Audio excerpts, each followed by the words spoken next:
Nah, sekarang kita lakukan pembelian ya. Jadi rekan-rekan bisa langsung klik daftar sekarang di sini atau di bagian sini tinggal klik daftar.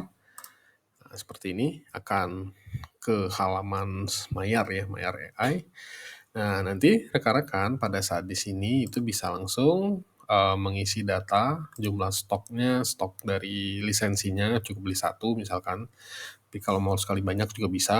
Nah, lalu tinggal isi email, kebetulan email saya, nama, nomor WhatsApp, lalu nanti tinggal pilih aja pembayaran kemana seperti itu. Nah, nanti tinggal klik daftar sekarang. Nah, kalau sudah berhasil pembayarannya nanti rekan-rekan langsung akan mendapatkan kode lisensi.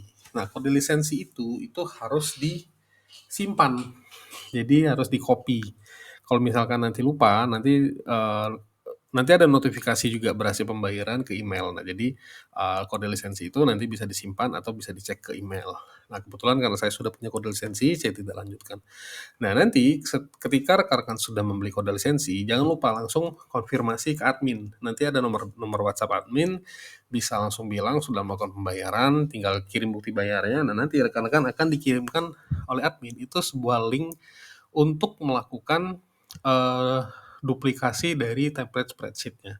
Nah, nanti cara duplikasinya seperti ini. Nah, nanti rekan-rekan akan diberikan link seperti ini. Nah, kalau sudah tinggal dibuka di browser, lalu nanti tampil halaman seperti ini, itu tinggal klik make a copy di sini. Nah, seperti ini, tinggal klik make a copy.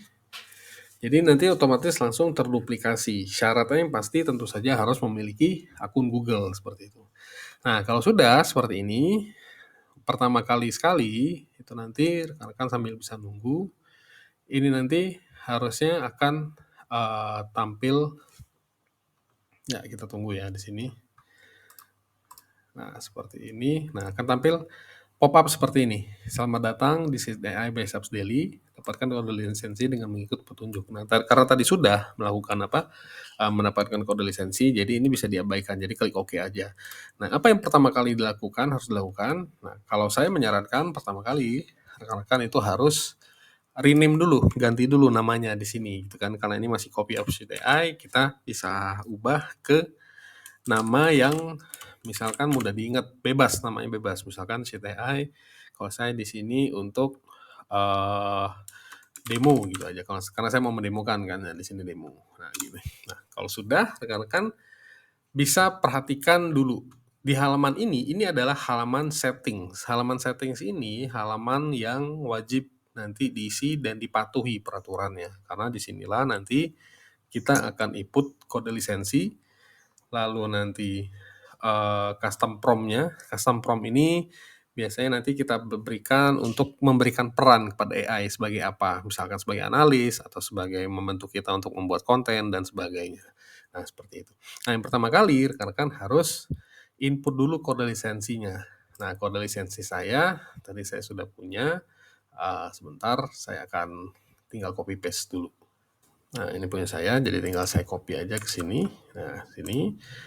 Lalu setiap rekan-rekan akan melakukan penambahan edit data khusus di sheet settings, itu pasti akan muncul pop-up seperti ini. Karena kenapa? Ini memang sengaja kami aktifkan supaya rekan-rekan selalu ke notice. Jadi tidak sembarangan misalkan tidak sengaja kepencet gitu kan datanya berubah. Karena ada perubahan data atau ada perubahan struktur dari isi dari spreadsheet di bagian settings ini, itu akan menyebabkan nanti sheet AI-nya tidak bisa digunakan alias error seperti itu. Nah, kalau muncul seperti ini sebenarnya bisa diklik OK aja, atau kalau rekan-rekan sedikit terganggu itu bisa diklik ini aja, don't show this again for 5 minutes. Nah, ini di OK. Jadi nanti kalau edit data itu nggak bakal muncul selama 5 menit kemudian. Nah, setelah ini apa lagi yang harus dilakukan? Selain yang dilakukan, nah sebetulnya rekan-rekan nanti bisa ikuti petunjuk aja di sini gitu kan. Jadi setelah isi kode lisensi di C7 gitu kan. Nah, setelah isi kode lisensi, kita diminta untuk refresh halaman. Refresh aja halaman ini. Nah, gitu, di-refresh, diklik refresh seperti biasa. Nah, kalau rekan-rekan nanti sudah mempunyai kuota gitu kan, kuota prom karena kebetulan nanti kan rekan-rekan akan mendapatkan free kuota gitu ya. Di sini nanti itu seharusnya nanti akan muncul jumlah kuota yang nanti yang akan didapatkan. Tapi karena ini status spreadsheet-nya atau sheet AI-nya belum aktif, kita harus aktifkan dulu. Nah, rekan-rekan bisa lihat di petunjuk ketiga, aktifkan sheet AI dengan klik menu sheet AI. Nah, tadi tiba-tiba muncul ini kan, karena kita sudah isi kode lisensi, lalu refresh halaman, otomatis di sini ada menu tambahan. Nah, menu tambahan ini bernama sheet AI. Nah, nanti di sini ada dua fungsi. Yang satu tombol untuk aktifkan sheet AI, dan yang kedua adalah untuk menambah knowledge atau memori. Nah, mungkin saya jelasin dikit dulu. Di sheet AI itu kami juga tambahkan fasilitas di mana rekan-rekan nanti bisa menambahkan sebuah atau beberapa buah dokumen, file yang tujuannya adalah digunakan nanti sebagai knowledge untuk si AI bisa bekerja sesuai apa yang ada di dalam dokumen tadi. Nah, dokumennya apa? Contohnya di dokumen itu rekan-rekan bisa lampirkan adalah contoh artikel misalkan. Kalau rekan-rekan nanti pakai sheet AI untuk membuat artikel, konten blog misalkan, nah, rekan-rekan bisa upload contoh artikel yang pernah dibuat. Jadi nanti AI akan mengikuti itu sebagai referensi. Atau yang kedua, contoh kedua, misalkan di sini rekan-rekan nanti akan menggunakan sheet AI untuk analisis atau melakukan penilaian karyawan contohnya. Nah, dokumen yang bisa diupload itu nanti bisa berupa SOP, misalkan SOP perekrutmen, SOP kepegawaian, atau apapun itu kan bisa. Atau bisa juga nanti di-upload contoh template-template atau apapun yang intinya kita mau menjadikan itu sebagai referensi AI untuk dia belajar apa yang kita maksud, apa yang kita minta. Nah, nanti tinggal bisa di sini. Oke, nah sekarang yang akan kita lakukan pertama, kita harus aktifkan dulu sesuai dengan petunjuk 3 ya. Jadi caranya klik di sini, lalu klik aktifkan sheet AI di sini. Nah, nanti akan muncul pop-up seperti ini, otorisasi. Karena kita diwajibkan mengotorisasi dulu akun kita, memperbolehkan tidak nanti sheet AI akan terhubung ke AI dan ada beberapa third party lain. Sebenarnya third party-nya hanya AI, nanti terhubung ke API dari provider AI-nya. Nah, di sini nanti rekan-rekan tinggal klik OK aja. Nah, lalu tinggal nanti dipilih akun email mana yang akan digunakan atau akun Gmail mana yang akan digunakan, nanti tinggal diklik seperti ini. Nah, lalu di bagian ini rekan-rekan tinggal klik advance. Nah, lalu di bagian ini klik aja go to sheet AI, unsafe. Ini kenapa unsafe? Karena memang statusnya kita justru baru mau mengotorisasi biar dia menjadi aman. Jadi ini peringatan aja dari Google, perhatikan siapa providernya. Nah, jelas-jelas ini adalah dari kami, itu kan dari Sheet AI, dari Subs Daily. Jadi rekan-rekan bisa langsung klik ini aja. Nah, go to Sheet AI. Di bagian ini tinggal klik aja select all. Jadi biar nanti si Sheet AI bisa mengakses beberapa. Tapi tenang aja, di sini saya jamin kami tidak mengakses data-data lain atau Google Drive lain. Karena kami hanya mengakses data yang ada di spreadsheet ini, lalu seperti misalkan bisa mengakses Google Drive, karena tadi ingat kami ada proses upload dokumen, yaitu upload knowledge. Jadi rekan-rekan difasilitasi untuk bisa upload knowledge, dan dimana nanti AI bisa membaca dokumen tersebut. Tapi hanya dokumen itu, bukan dokumen-dokumen yang lain, seperti itu. Nah, ini tinggal klik aja continue. Nah, ini ya. Kalau sudah, kita ikuti lagi, gitu kan. Untuk pertama kalinya Anda harus, oke ini tadi sudah kita lakukan, ini sudah berizin. Nah, setelah selesai semua, kita diminta lagi untuk refresh halaman. Sekarang kita refresh lagi.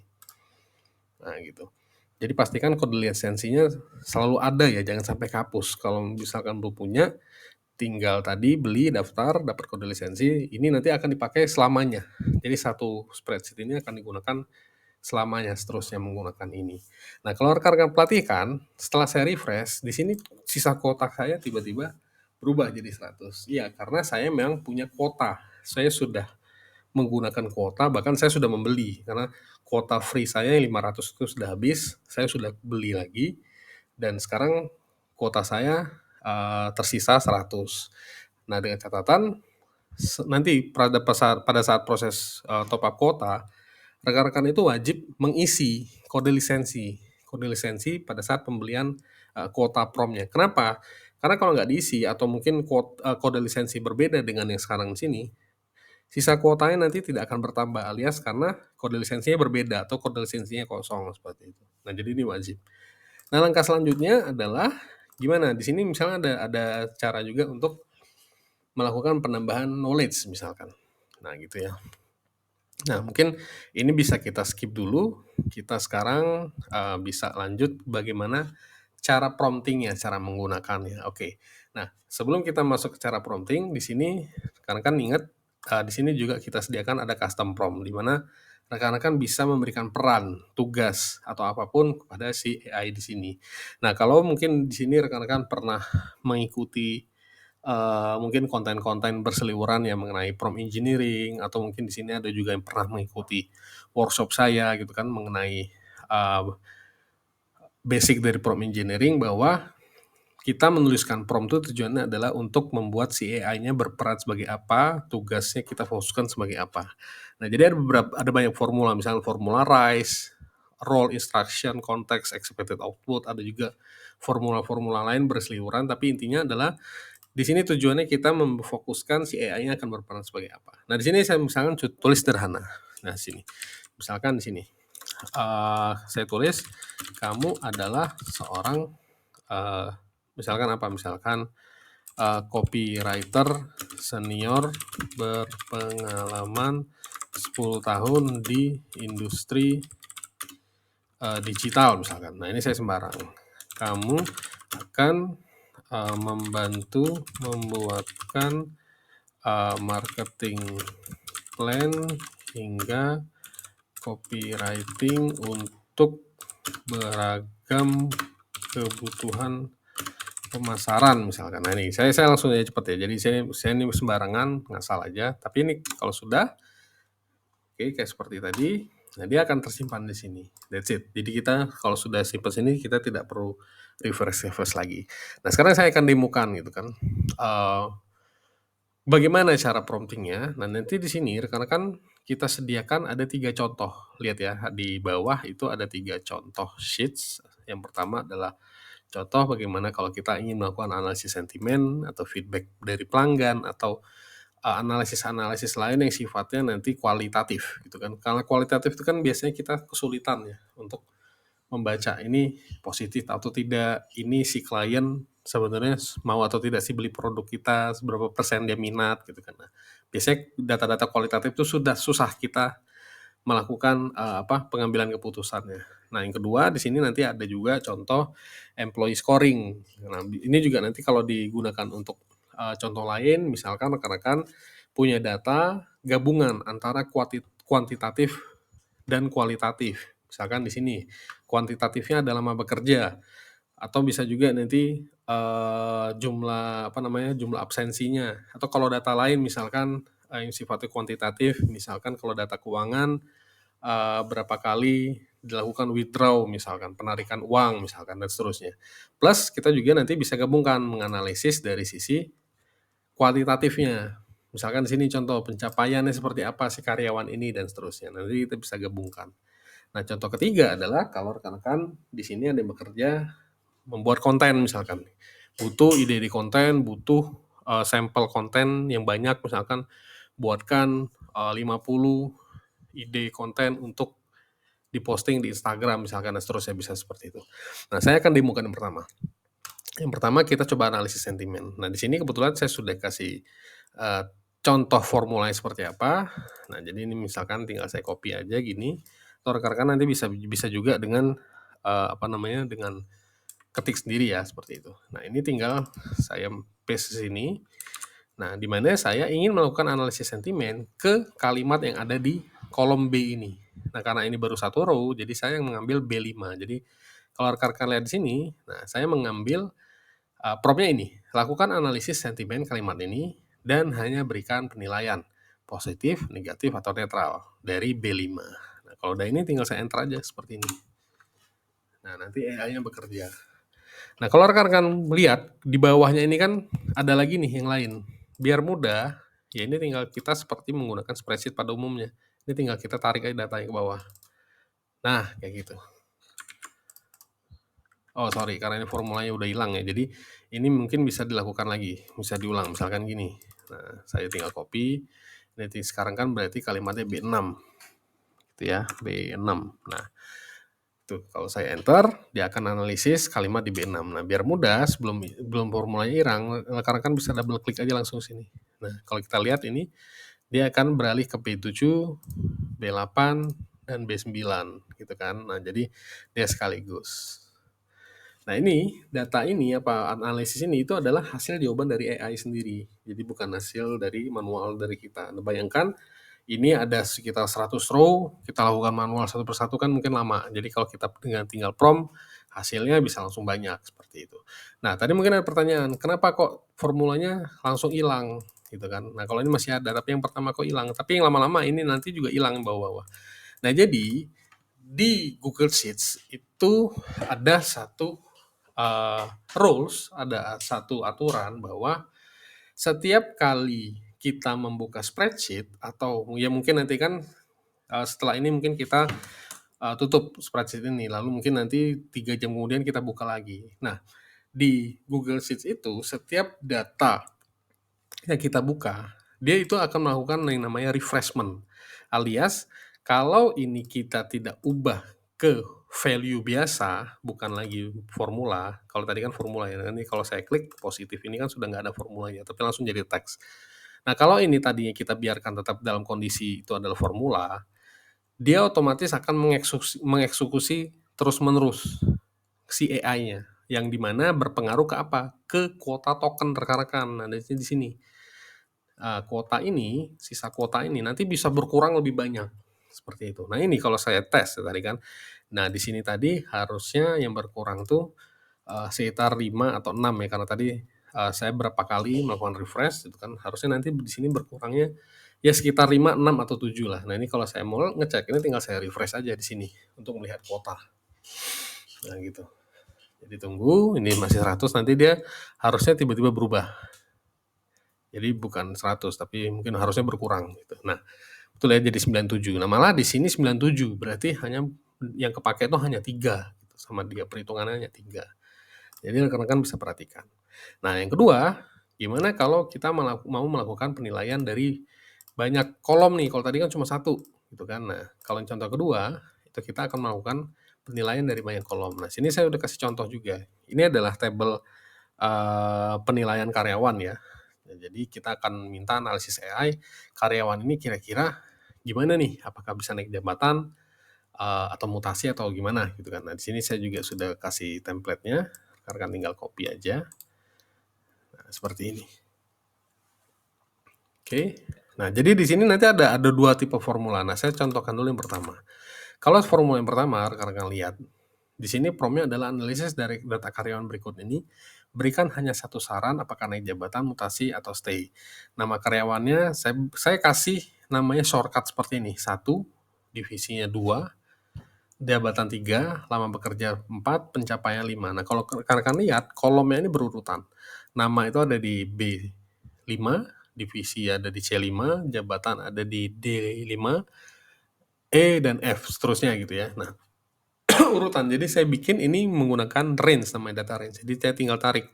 Jadi data range-nya adalah saya menggunakan B5 sampai ke F5. Urutannya 1, 2, 3, 4, 5. Nah, ini kalau saya enter akan seperti ini. Nah, gitu. Tapi bisa juga seperti ini. Nah, ini kalau ini kan yang pertama. Tapi kalau yang kedua, misalkan saya mau ubah formulanya. Jadi bukan menggunakan shortcut seperti ini, tapi saya mau langsung menarik data aja. Menarik data langsung diinput ke dalam teksnya. Caranya gimana? Nah, misalkan gini, prompt awalnya sama, tapi saya mau mengambil datanya, misalkan nama, itu langsung seperti ini, dengan dan nama itu kan ada di B6 sekarang kan. Nah, ini B6, lalu saya ketik yang kedua, dan nah gini lagi caranya. Kita input lagi teksnya, apalagi misalkan. Lalu divisi apa nih? Dan D6. Oke, nah lalu dan lagi, lalu tanda petik lagi di sini, lalu apa lagi misalkan? Lama bekerja, koma dulu, lama bekerja, titik 2, saya keluar lagi pakai dan lagi, ya pakai dan lagi, lama bekerja di E6. Oke, saya sekarang ketik E6, nah lalu saya langsung cepat aja misalkan mau masukin pencapaian. pencapaiannya titik 2. Nah, di sini tinggal saya dan F6. Nah, gini. Jadi saya udah dapat semuanya nih. Jadi nama saya ambil dari B6, divisi dari D6, lama bekerjanya E5, dan pencapaian F6. Nah, ini kalau saya enter, itu nanti hasilnya harusnya sama aja. Maksudnya dia bisa melakukan penilaian oleh AI sendiri. Nah, nanti terserah rekan-rekan mau mencoba formula yang mana. Kalau saya biasanya menggunakan yang kedua, alias yang tadi di analisis yang kedua ini. Karena saya lebih cepat aja gitu kan langsung, narik data dari D, C, atau E gitu kan, nah seterusnya. Nah, seperti biasa, ini sudah bisa ke-generate. Nah, nanti rekan-rekan bisa ambil opsi mana bebas. Nah, contoh yang ketiga adalah kalau kita butuh generate data. Kalau tadi kan analisis. Nah, di sini juga rekan-rekan bisa gunakan CTI untuk generating data. Data apapun, data konten, data forecasting harga emas misalkan. Karena kebetulan CTI ini AI-nya sudah bisa terhubung ke data real time di internet. Jadi rekan-rekan misalnya kalau butuh market research, pengen mengambil sampling siapa perusahaan yang bermain di industri pertambangan di Indonesia atau di energi terbarukan contohnya. Nah, itu nanti harusnya bisa keluar di sini. Nah, di sini caranya sedikit berbeda formulanya. Kalau tadi rekan-rekan lihat untuk analisis gitu ya, untuk analisis data, formula itu menggunakan sama dengan sheet AI gitu ya. Nah, tapi kalau untuk membuat atau mengenerate konten menghasilkan banyak data gitu kan, generate data, yang kita gunakan formulanya adalah sama dengan sheet AI underscore list. Jadi contoh, oke sekarang saya mulai aja misalkan di sini. Saya akan kasih contohnya karena ini kebetulan judulnya konten ADIA generator. Saya butuh membuat di sini saya ketik aja manual. Oke, saya ketik manual sheet AI list dalam kurung. Nah gini, misalkan saya langsung aja to the point. Buatkan saya 15 hook copywriting untuk menawarkan produk e-book cara cepat kaya. Nah, gitu ya. Lalu saya juga bisa tentukan kolom apa saja yang nanti saya mau gitu kan. Sini tinggal saya tambahin gini. Kolomnya terdiri dari nomor, hook, isi, call to action atau CTA aja misalnya sini. Nah, gini, tinggal kayak gini. Dah, beres. Ini tinggal saya enter. Jebret. Nah, gini. Jadi dia loading, kalau tadi kan kita harus tarik data satu-satu karena sifat analisis. Tapi karena kita generate data, dia nanti langsung akan menghasilkan data sesuai dengan jumlah yang kita tentukan tadi. Kalau tadi saya tulis 15 data, 15 berarti nanti harusnya ada 15 baris data. Nah, gini udah kelihatan ya. Ini. Enak kan? Tiba-tiba langsung dapat nih. 1, 2, 3, 4, 5. Sudah sama headernya juga dibuatkan. Nah, di sini ada hooknya, ada isinya juga kalau rekan-rekan mau lihat sini. Nah, gini ya, isinya juga. Nanti kita bisa tentukan juga berapa panjangnya. Kalau ini kan tadi saya tidak tentukan. Nah, call to action-nya seperti apa. Nah, gitu. Jadi kira-kira begini contohnya tutorialnya. Jadi ingat ada 2 formula yang nanti bisa digunakan. Yang pertama adalah formulanya sama dengan sheet AI tanpa underscore list. Tujuannya kalau ini untuk melakukan analisis, biasanya analisis sentimen. Atau sebetulnya bisa juga untuk melakukan generating data, tapi generating data dari satu baris biasanya atau dari beberapa sumber data lah seperti itu. Jadi tidak bisa sekaligus seperti tadi. Nah, yang kedua adalah menggunakan sheet AI underscore list untuk generate banyak data seperti ini. Nah, kira-kira begitu. Terima kasih banyak.